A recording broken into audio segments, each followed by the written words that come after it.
নিশি পোহাইল, নদিয়ার লোক সব জাগিয়া উঠিল। ওঠো ওঠো গৌর চাঁদ, নিশি পোহাইল, নদিয়ার লোক সব জাগিয়া উঠিল।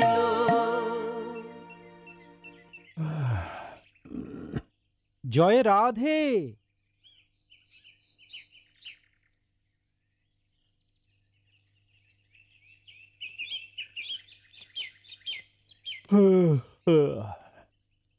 পেন নাম হই গো দা ঠাকুর। তোমার গানের গলাটি ভারী মধুর হে বাসুদেব। সকালবেলায় তোমার গান শুনলে মনে হয় সারাটা দিন ভালোই যাবে। মামা, মাকে ফুলগুলো দিয়ে আসি। যা, আসুন, মাকে বলবি বৈরাগী কাকু এসেছেন, কিছু নিয়ে আসতে। যা। ভগবানের দয়া সব কুশল তো দা ঠাকুর? ভগবান এই তো আবার বেসুরও গাওয়া শুরু করলে হে। দেখো, এসব ভগবান ঠগবান কিছু নেই। ভগবান থাকলে মানুষের এত দুঃখ এত কষ্ট থাকতো? এবছর খরা হয় তো বছর বন্যা, এধারে মহামারী তো ওধারে বিশ্বযুদ্ধ।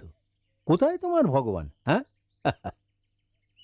দেখো বাসুদেব, তোমার গানের গলার জন্য তোমায় ভালোবাসি, নইলে তোমার এই তুলসীমালার ভণ্ডামি আর গেরুয়া ভেকের জন্য নয়। তা বলে কি ভগবান নেই দা ঠাকুর? না, নেই নেই।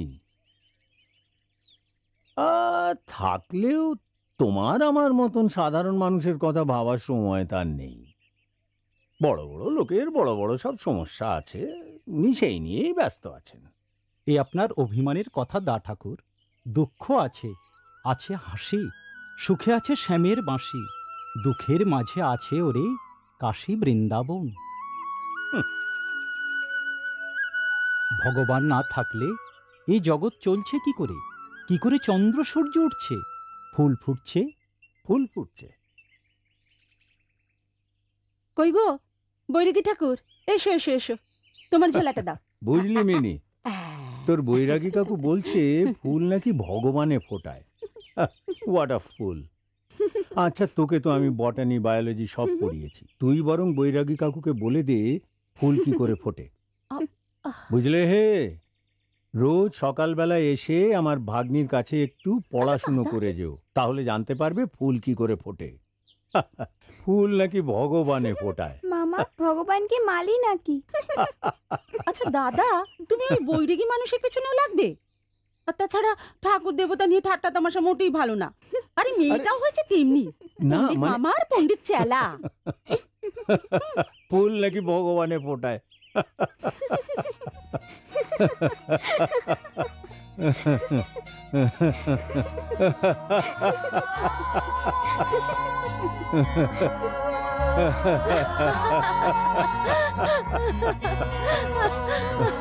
এসো। না সত্যি আর পারা গেল না।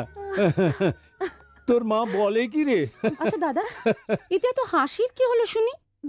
সৌদামিনীর বয়স তো দিন দিন বাড়ছে বলো, তার উপর এমন বাড়ন্ত গরম মেয়েটার। এখন থেকে চেষ্টা চরিত্র না করলে সময় মতন বিয়েটা দেবে কি করে বলো? তাহলে তাছাড়া ওর তো বাবা নেই। ছোটবেলা থেকে তুমি তো ওকে কোলে পিঠে করে মানুষ করেছো দাদা, তুমি তো ওর অভিভাবক, তোমার একটা দায়িত্ব নেই? আরে কি আশ্চর্য! তা বলে এই পুচকি ভাগ্নিটার বিয়ে দিতে হবে? তুই পারিসও বটে গিরি। আরে এই বয়সে সাহেবদের মেয়েরা। সাহেবদের কথা আসছে কেন দাদা? আমরা তো আর সত্যি সাহেব নই। তুমি ঠাকুর দেবতা মানো না, নাই মানলে তারা তো আর ঝগড়া করতে আসছেন না। কিন্তু পাড়া গাঁয়ের তো একটা সমাজ আছে, তাকে তুমি উড়িয়ে দেবে কেমন করে? দেব, উড়িয়ে দেব, ঠিক যেভাবে তোকে হেসে উড়িয়ে দিচ্ছি তেমনি করে আমাদের এই নচ্ছার সমাজটাকে হেসে উড়িয়ে দেব শিমুল তুলোর মতো। কি জানি বাবু, বিপদ যখন আসবে। আমি এসে পড়েছি মা জননী। কে? আমি বিপদ ঘটক। ঘটক এসেছে? ঘটক? হ্যাঁ, বিপদ ভঞ্জন। ওর কাছে না দাদা অনেক সুপাত্রের সন্ধান আছে, ওকে আমি খবর দিয়েছিলাম। আমি একটু আসছি মা। আয় মা, ও দেরি করিসনি জানো। হ্যাঁ।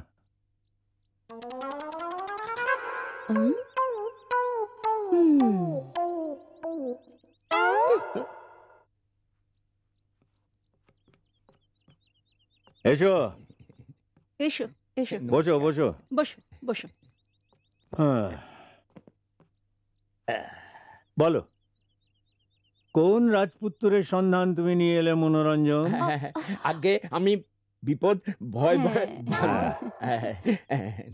দিদিমণির জন্য মানানসই কয়েকজন রেডিমেড পাত্র খবর নিয়ে এসেছি কর্তা।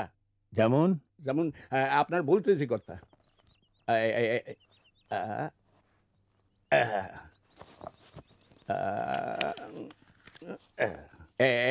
পেয়েছি। নম্বর 1, কলকাতা নিবাসী করালি চাটুর্যের কনিষ্ঠ পুত্র, পেশায় মুক্তার। চলবে না, উকিল মুক্তার চলবে না, যত সব আইনি মার প্যাঁচ। 10টা শকুন মরলে তবে একটা মুক্তার হয়, বুঝেছ? নেক্সট। আরো আছে কর্তা। নম্বর 2, এঁড়েদা নিবাসী বটুলেশ্বর বাণুজ্যের জ্যেষ্ঠ পুত্র জটিলেশ্বর, পেশায় নাবিক, জাহাজে চড়ে বন্দরে বন্দরে ঘুরে বেড়ায়, অনেক বেতন। তার মানে ঘাটে ঘাটে জল খেয়ে বেড়ায়, লম্পট, লুজ ক্যারেক্টার। আগে হ্যাঁ, না না না না, আসলে উনি খুব ভদ্রলোক। দোষের মধ্যে মানে তার আগে একটা বিয়ে হয়েছিল, কিন্তু গত বছর তার স্ত্রী গত হয়েছেন। এবার আর কিসের বাধা। গাধা। শেষকালে আমার ভাগ্নির জন্য একটা দোজ ভরে পাত্র নিয়ে এলে মানভঞ্জন। আগে বিপদ ভঞ্জন। ওই একই কথা।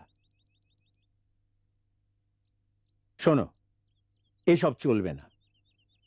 আমার শিক্ষিতা সুন্দরী ভাগ্নিটাকে আমি তো আর জলে ফেলে দিতে পারি না।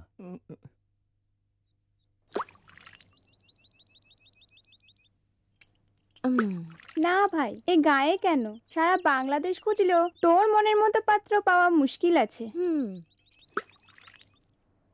চলি ভাই, অনেক বেলা হয়ে গেল, মা আবার চিন্তা করবে। তুই তোরা যা, আমি পরে যাব। যা। চলি ভাই। চলি।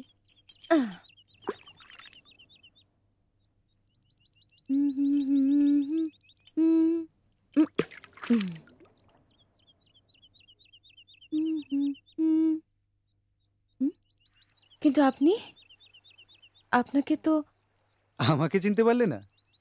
তোমরা তো পশ্চিম পাড়ায় থাকো। বিপিন মজুমদারকে চেনো তো? বাহ, ওনাকে কে না চেনে, উনি তো এখানকার জমিদার। আমি ওর ছেলে নরেন। আমাকে চিনতে পারছো না? সেই ছেলেবেলায় কত ছোট্ট দেখেছি তোমায়, আর এখন কত বড় হয়ে গেছো।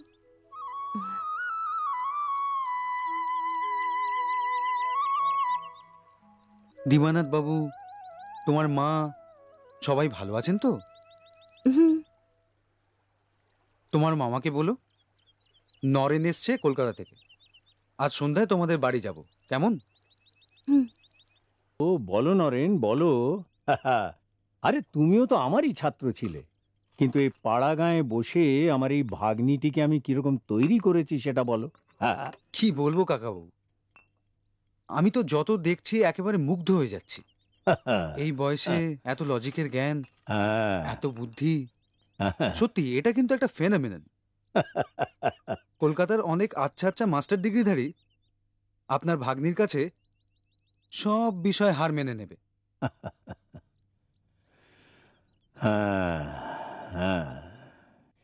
কি জানো নরেন, এ হলো শুধু শেখবার ক্যাপাসিটি। আপনি কিন্তু একটু বাড়িয়ে বলছেন নরেনবাবু। যাকগে, আর একটু চা হবে তো? হ্যাঁ, এটা দারুণ বলেছিস। সবার জন্যই না আরেক রাউন্ড চা। হ্যাঁ। হুম, তোমার জন্য নয় মামা, তোমার কোটা কমপ্লিট। বেশিবার চা খাওয়া তোমার বারণ। সে কি রে? হ্যাঁ, আর আর এক কাপও হবে না? না। স্ট্রোকটা কার হয়েছিল, তোমার না অন্য কারো? সারাদিন মিমির কি কাজ জানো নরেন? কি কাকাবাবু? মামার উপরে গার্জেনগিরি করা। না।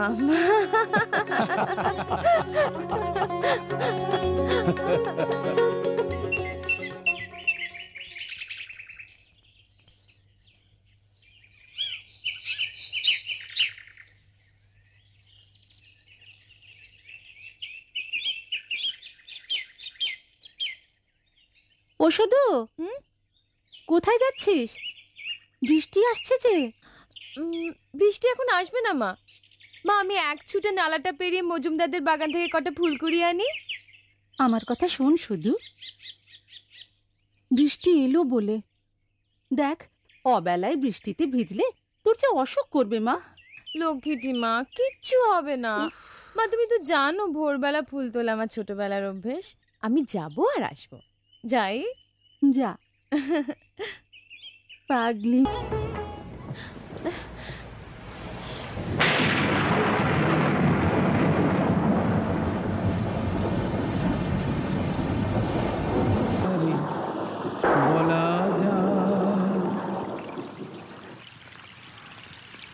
আচ্ছা মিনি, এ বৃষ্টি যদি আজ না থামে?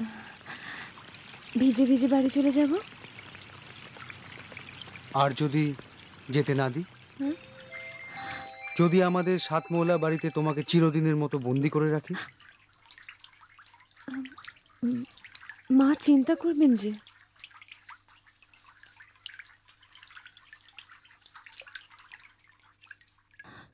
বৃষ্টিটা থেমেছে, চলো তোমায় এগিয়ে দিই।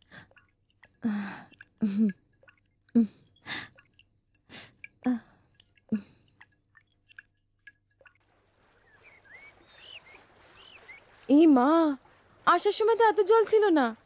নালা পেরিয়ে এসছিলাম, এখন এই জল ভর্তি নালা পার হই কেমন করে?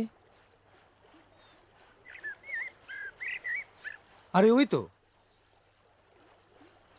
দেখো, ওখানে একটা গাছ ব্রিজের মতো পড়ে আছে। ও তাই তো, আমি এই গাছটা পেরিয়ে চলে যেতে পারবো। তুমি যাও। নির্বিঘ্নে পার না করে দিয়ে কি যেতে পারি? তুমি কি আমার পাড়ের কান্ডারি?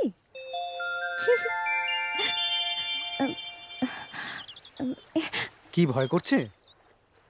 হ্যাঁ, যদি পড়ে যাই।